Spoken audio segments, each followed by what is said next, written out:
भारत के कई राज्यों में विधानसभा के चुनाव चल रहे हैं।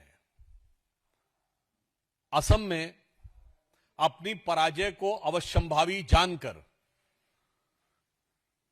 कांग्रेस पार्टी अपना मानसिक संतुलन खोती हुई दिखाई पड़ रही है।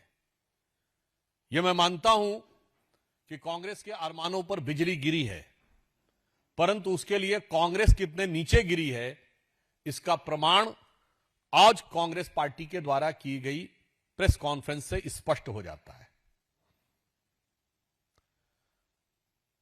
इन विषयों का तथ्यात्मक आधार के ऊपर उत्तर और वास्तविक स्वरूप हम आपके समक्ष रखेंगे। सर्वप्रथम हम यह याद दिलाना चाहते हैं कि वह कांग्रेस पार्टी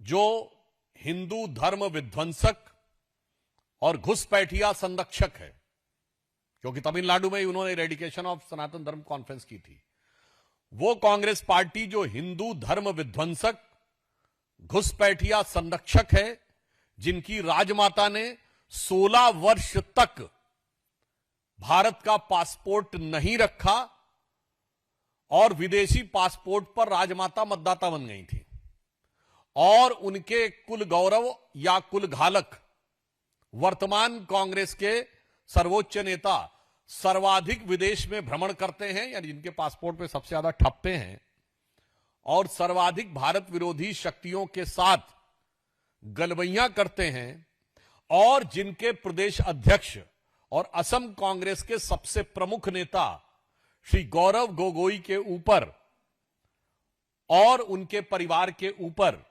पाकिस्तान के साथ एक दुरभिसंधि का गंभीर आरोप चल रहा है, उस कांग्रेस पार्टी ने आज हमारे असम के मुख्यमंत्री श्री हेमंत बिस्वा शर्मा जी के ऊपर निराधार, तथ्यहीन और फर्जी दस्तावेजों के आधार पर आरोप लगाने का अत्यंत निंदनीय और गिरा हुआ काम किया है। इस विषय पे मैं बिंदुवार आपको उत्तर देने का और स्थिति को स्पष्ट करने का तथ्य रखता हूं। सर्वप्रथम जो दस्तावेज उन्होंने जारी किए हैं उसमें जो सरनेम है वो गलत लिखे, उसमें SHAR में शर्मा लिखा है, जबकि श्री हेमंत बिस्वा शर्मा का स्पेलिंग SARMA है।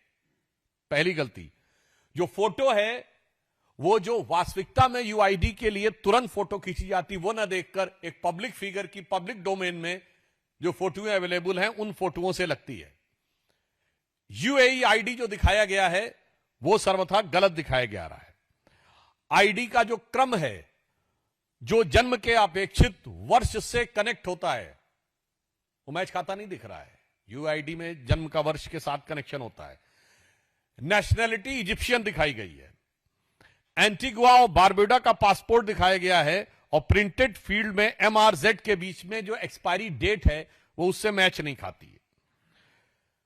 प्रिंटेड फील्ड और MRZ के बीच के पासपोर्ट नंबर के बीच में मैचिंग नहीं है। स्पेलिंग मिस्टेक ऐसी है कि इजिप्शियन की स्पेलिंग EGYPTAINN लिखी हुई है और जो अरबी संदर्भ में भी गलत है। टाइटल डीड का जो QR है वो किसी भी असली रिकॉर्ड से मैच नहीं खाता।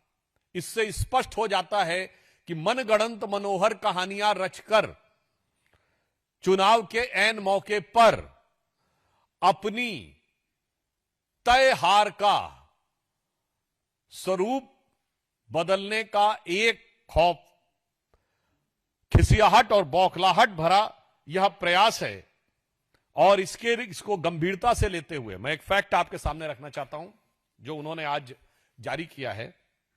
उन्होंने मुख्यमंत्री श्री हेमंत बिस्वा शर्मा जी की पत्नी रिंकू भुयन शर्मा जी का जो उन्होंने आईडी नंबर जारी किया है वो मैं आपको रिपीट कर रहा हूं और आप ध्यान से सुन सकते हैं। वो ये है जो उन्होंने जारी किया है। आईडी नंबर क्या है? 7841996 555749888। अभी रिपीट कर रहे हैं, अपने आप रिपीट होगा। ये एक इजिप्ट के नागरिक जिसका पासपोर्ट गायब हो गया था। अब देखिए, फिर रिपीट कर रहा हूं, अब देखिए, फिर से देखिए, 7841996 555749888।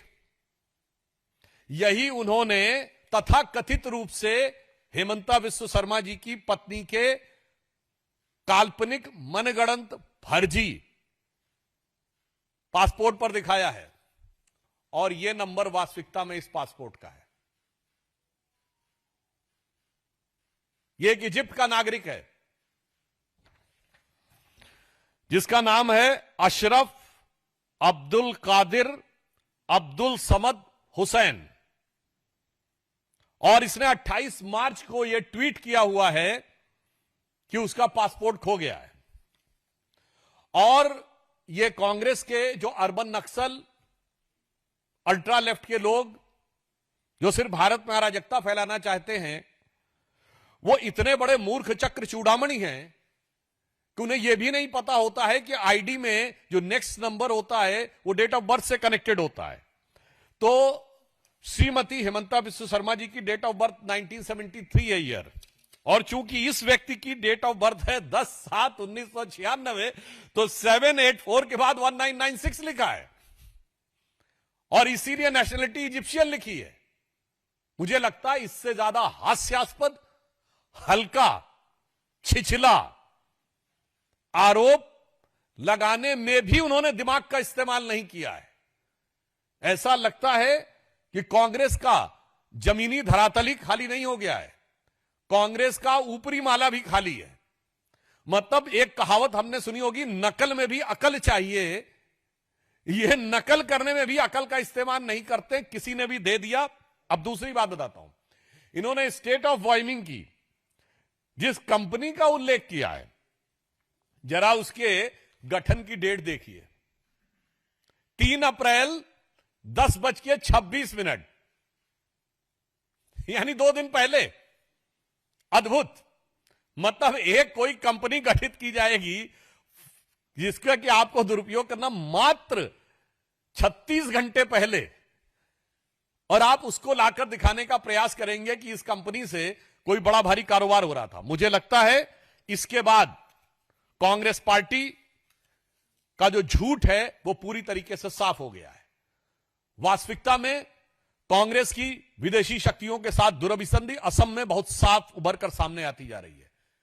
यह कांग्रेस वो पार्टी है जिसने इस देश में अंतहीन घोटाले किए हैं, जिनके दोनों नेता, दोनों सर्वोच्च नेता श्रीमती सोनिया गांधी और Shri Rahul Gandhi national Herald case में मुचलके के ऊपर हैं अपनी पार्टी के अंदर के भ्रष्टाचार में। और यह वो पार्टी है जिसने हर भ्रष्टाचार की, चाहे 2G घोटाला हो, कोयले का घोटाला हो, कॉमनवेल्थ का घोटाला हो, स्पेक्ट्रम का घोटाला हो, और इतना ही नहीं, हर वो घोटाला जो विदेशी कंपनियों के माध्यम से हुआ, हर वो मौका जिसमें विदेशी कंपनियों को लाभ हुआ, उस हर मौके पर कांग्रेस पार्टी उनके साथ खड़ी रही। 1984 में यूनियन कार्बाइड के साथ खड़े होने वाली कांग्रेस, 1987 में बोफोर्स के साथ खड़े होने वाली कांग्रेस, 1988 में चेक पिस्टल के साथ खड़े होने वाली कांग्रेस, HTW सबमरीन के साथ खड़े होने वाली कांग्रेस, अगस्ता वेस्टलैंड के साथ खड़े होने वाली कांग्रेस, हॉविट्जर के साथ खड़े होने वाली कांग्रेस, हिंडनबर्ग के साथ खड़े होने वाली कांग्रेस, और विदेश के समस्त मीडिया संस्थान जो भारत के बारे में जितना भी अनाप शनाप लिख दें,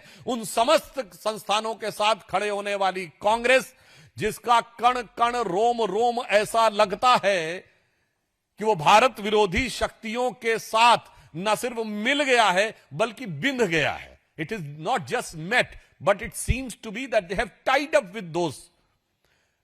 और वो अब आकर जिस ढंग का अनर्गल, हल्का, छिछला आरोप उन्होंने लगाया है, तो उसके लिए मैं सिर्फ यह कहूंगा, जब इस कागज को आप दिखाएंगे कि ये एक, आज का जमाना ऐसा है कि ये एक ऐसे व्यक्ति का जिसने खुद ये कहा है कि एक चोरी हो गया, और आप दोनों का देख लीजिए, नंबर जरा यूआईडी नंबर देखिए, दोनों का सेम है।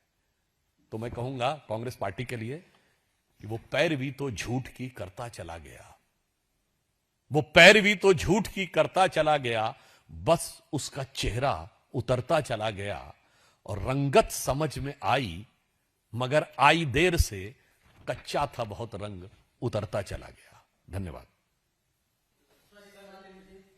हाँ,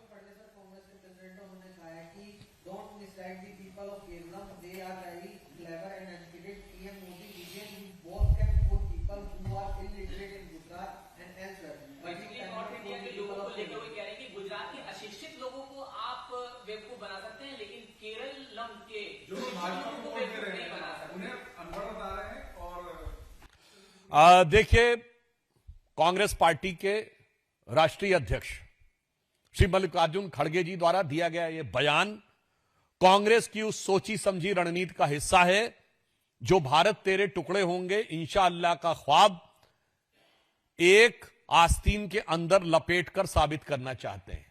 यह पहली बार दिया गया बयान नहीं है। चिदंबरम साहब ने कहा था कि अगर नॉर्थ नहीं होता तो साउथ बहुत आगे होता।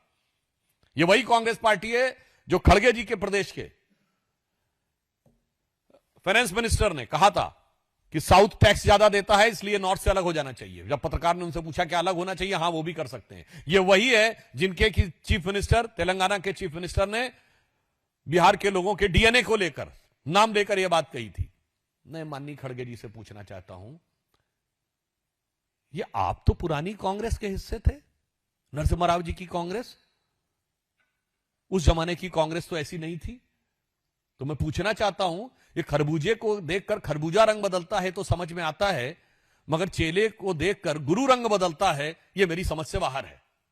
राहुल गांधी जी जो आपके चेले के समकक्ष हैं। पर मैं यह भी कहना चाहता हूं, जी बिल्कुल सही बात है, केरल के लोग बहुत प्रबुद्ध हैं और अब वो अपनी प्रबुद्धता का परिचय भी दे रहे हैं। इसीलिए तिरुवनंतपुरम में 45 साल के लेफ्ट के शासन के बाद भारतीय जनता पार्टी ने अपना नगर निगम का चुनाव जीता है। केरल के लोग बहुत पढ़े लिखे हैं, इसीलिए लव जिहाद सबसे पहले केरल में पहचाना गया और केरल के कम्युनिस्ट पार्टी के मुख्यमंत्री वीएस अच्युतानंदन ने लव जिहाद शब्द का प्रयोग किया। फिर ओमन चांडी जो कांग्रेस के मुख्यमंत्री थे, उन्होंने इस विषय के ऊपर केरल विधानसभा में चर्चा की। 9 दिसंबर 2009 को Shahjahan versus state of Kerala case में केरल हाई कोर्ट ने इस विषय को माना कि एलिमेंट्स लाइक रोमियो जिहाद एंड लव जिहाद which is been said been seems correct, और केरल एसटीएफ ने इस पर रिपोर्ट की। केरल के लोग जितने प्रबुद्ध हैं उनके साथ कांग्रेस ने कभी न्याय नहीं किया। मैं खड़गे जी से पूछना चाहता हूं, जब देश की आजादी मिली तो सबसे ज्यादा रेट ऑफ लिटरेसी कहां थी? स्टेट ऑफ ट्रावनकोर में 47%, जब पूरे देश में 10% थी। फिर भी आपने कहा कि सारी शिक्षा दीक्षा कांग्रेस नहीं दी। मैं यह भी पूछना चाहता हूं खड़गे जी से कि न्यूटन से 250 साल पहले केरल स्कूल ऑफ मैथमेटिक्स ने कैलकुलस को खोजा, यह मैनचेस्टर यूनिवर्सिटी ने बनाया, यह मोदी जी की सरकार आने के बाद आपने आया। आपने तो कभी इसको सेलिब्रेट ही नहीं किया। मैं पूछना चाहता हूं कांग्रेस और कम्युनिस्टों से, कितनी बार आपने केरल के उस ज्ञान को सेलिब्रेट किया है? बिल्कुल, केरल से ही आदि शंकराचार्य निकले थे जिन्होंने संपूर्ण भारत में ज्ञान को स्थापित किया, मगर कभी भी कांग्रेस पार्टी ने उसको मान्यता नहीं दी या उसको वास्तविक सम्मान नहीं दिया। हां, उन्होंने किसको सम्मान दिया? तो मैं कहना चाहता हूं, केरल के लोग बहुत प्रबुद्ध हैं, मगर केरल के कांग्रेस और कम्युनिस्ट के जो नेतृत्व है वो बहुत खतरनाक है। मैं याद दिलाना चाहता हूं, 6 मार्च सन 2006 को केरल असेंबली का स्पेशल सेशन बुलाया गया। किस चीज के लिए? कि 1998 के कोयंबटूर हमलों के में का मुख्य आरोपी, जिस हमले में अडवाणी जी टारगेट थे और हमारे वर्तमान उपराष्ट्रपति उस समय बच गए थे चूंकि वो अडवाणी जी को रिसीव करने गए थे, वो जेल में बंद अब्दुल नसीर मदनी को छोड़ दिया जाए, इसके लिए केरल विधानसभा से प्रस्ताव पारित किया गया, सर्वसम्मत। All Congress, all communist, not even a single MLA opposed. अब केरल की जनता पूरी तरीके से इस चीज को समझ चुकी है और केरल की प्रतिभा और ज्ञान के साथ जो अन्याय कांग्रेस ने किया है उसका जवाब दिया जाएगा। और रही बात उत्तर भारतीय और गुजरातियों के विषय में, तो मैं विनम्रता से पूछना चाहता हूं कांग्रेस के नेतृत्व से, क्या महात्मा गांधी की बुद्धिमत्ता पर, वो तो गुजरात के थे, सरदार पटेल की बुद्धिमत्ता पर क्या कहना है? पंडित जवाहरलाल नेहरू तो धुर उत्तर भारतीय थे, कश्मीर से थे, उनकी बुद्धिमत्ता पे क्या कहना है? और इंदिरा जी, राजीव जी, मैं कांग्रेस से पूछना चाहता हूं वो क्या थे? राहुल गांधी जी के बारे में नहीं पूछना चाहूंगा क्योंकि वो क्या हैं ये पूरे देश को पता है, मगर उनकी बुद्धिमत्ता भी बहुत उल्लेखनीय और सराहनीय है। क्योंकि 2019 के चुनाव में उन्होंने भाप लिया कि मैं हारने वाला हूं, तो उन्होंने अमेठी से इतना दूर उन्होंने कहा कि सीधे वायनाड पहुंच जाओ, उससे दूर वो जा ही नहीं सकते, फिर समुद्र आ जाता।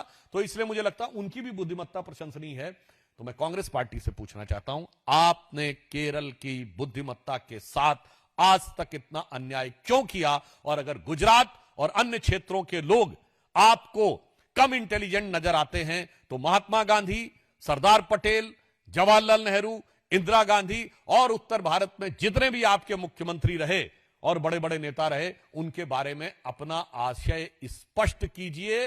इसका अर्थ सिर्फ यह है कि देश के अंदर किसी भी मुद्दे के ऊपर विभाजन कराना, विभेद पैदा करना, यह कांग्रेस की एक दुर्भाग्यपूर्ण दुर्नीति का प्रमाण है और इसका मुंह तोड़ उत्तर पूरे देश की जनता देगी और इन चुनावों में केरल की जनता देगी।